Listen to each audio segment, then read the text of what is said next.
So the first one is, during your career, what effects have you seen the child mentally, academically, or socially change? Like, how were they impacted by the parents using? I was a case worker for a DV shelter, so that could be the background of my profession. That it can go in two extremes.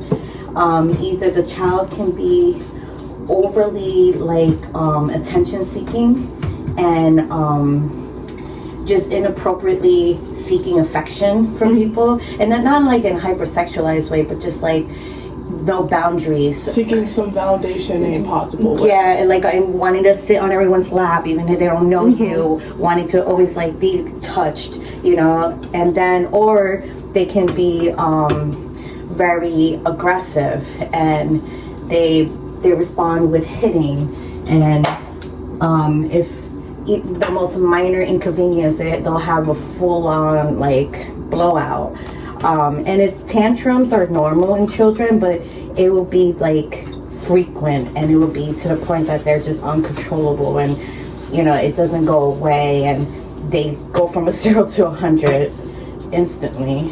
So the second one is, with a parent that uses, how are some ways a parent neglects their child? How do they take away their responsibilities due to drugs? Any addicts that exist. And we also got to consider that there's people that are addicted to opioids and things that are legally prescribed to them, like Adderall and things like that. So addictions aren't just strictly street drugs. And it's not even drugs in general. Addictions can manifest themselves in so many different ways that anything in excess will be detrimental to their relationships with their kids. So it's really just that the lack of self-control and that lack of priorities, that they tend to be more selfish, the people that are dealing with addictions. When you're a parent, that's the most selfless role you will ever have in your life. You have a living being that's solely dependent on you. But when you're so caught up in an addiction, it takes away from that call to responsibility. Yeah. Question is, does this impact the child long term? Oh, definitely. Oh, yes. If anybody ever says that whatever happened to them as a kid doesn't affect them as an adult, that is denial at its finest. And even stuff like when you were under toddler age, your body remembers any trauma that it experienced, even if you can't conceptualize it. And that's why people have these random triggers, and they'd be like, whoa, I don't know why I'm so upset right now. This scent or that certain word or this certain song just set me off. That's because your body, your subconscious brain remembers something that you just can't. And that's why people's personalities, nature and nurture, whoever raised you, you kind of, even if you don't want to, you do internalize whatever they exposed you to. It takes effort as an adult to really reparent yourself, to decide what it is that you want to keep from what you were exposed to, and then what you want to change and what you want to implement in your life. And that takes effort, and a lot of people don't. It's easier to be complacent, it's easier to be a victim, it's easier to go by what you already know and the status quo and the norm than to challenge and do something better and do something different.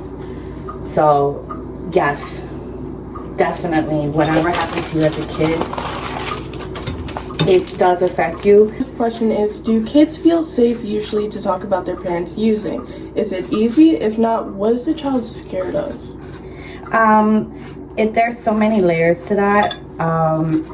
If CPS already has been involved in their household, they'll definitely not want to be open about things, because even if things aren't great at home, there's still this loyalty and love that a child will have to their parent that they will not want to break. Who will want to be staying with extended family or stranger versus someone that they know, someone that they grew up with, you know. Also, if the parent is physically abusive towards them, definitely the fear tactic of like, well, I'm gonna get my ass beat, so I better not say anything, you know. So the question was, do you remember a case or family that impacted you the most? If yes, how and why?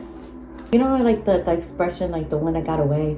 There was one that like I felt like I was making progress with her, and then because she checked all the boxes of what was required of her, she was able to like leave early, and so I wasn't able to continue my sessions with her.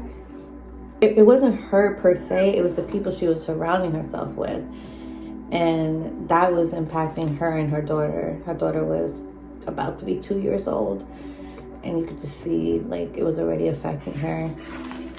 The services out here very just like order takers and like very just like going through the motions instead of like looking at people case by case and be like, okay, yeah, granted, she filled out certain paperwork and she got certain temporary assistance stuff from DSS or whatever, but like, what about the mental emotional piece here that we're still repairing and working on?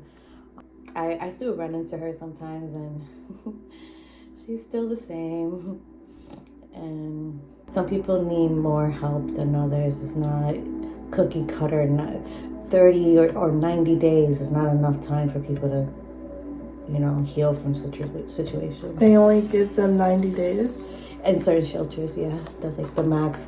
Question is the child more likely to be influenced or curious with substances? What are reasons why they start? Yes.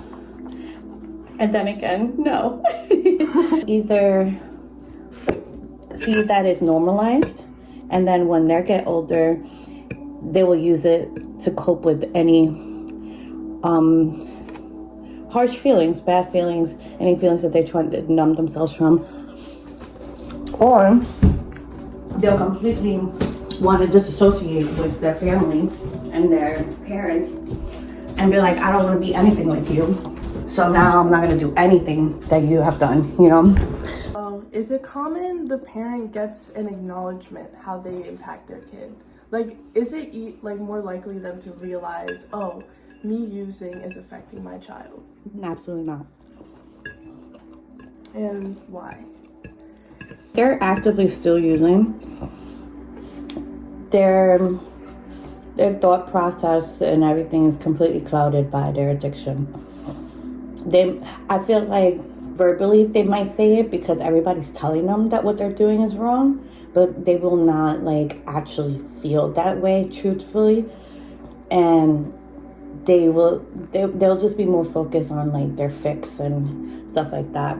It's not until they are ready to really accept it and make action, like take the steps to actually change, when it actually clicks that is a problem. Until then, if they're still doing it, they really don't believe it. It's an illness. Are parents harder to help with addiction than normal addicts? I think physiologically, like biologically, it's not different because you're just a human being that is dependent on a substance. However, like you said, mentally and emotionally, they might justify that they just have a larger load, or, you know, they just need a break, and so on. But I don't think, like, scientifically, you know what I mean, that parents are more likely or prone to be addicts, you know, kind of thing. I feel like anyone could be an addict.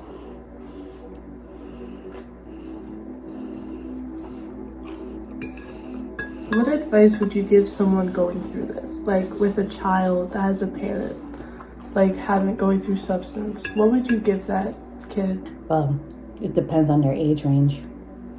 But if we're talking to a teenager, I would say find a support system outside of your family. A guidance counselor, a teacher, a coach. If you're working, a manager, a coworker, somebody. Have a positive influence in your life That way you can see outside of your situation, because sometimes when you're only around toxic, unhealthy people, you kind of normalize that and then just like assume that everyone's that way, you know? Have you had personal impact on a family member using substances? If yes, how? Have I had a positive impact? Negative. Oh, negative. impact. Negative. Like when I try to get them to stop. Yeah, like have you been impacted by a family? Not even if you're trying to convince them to stop, but like has them using impacted you or affected you when you were younger? Yeah, definitely have family members. It can be very infuriating.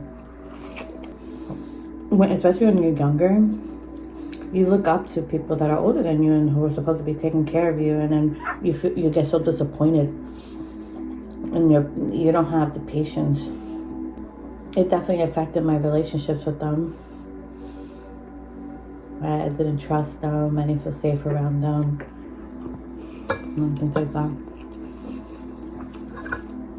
How did you try and resolve that? Like how you felt?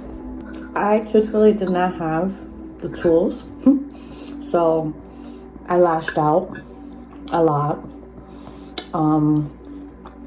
Definitely had no respect for them. Definitely lost all my respect for them, and the whole the hierarchy of family order was non-existent to me, because I just felt like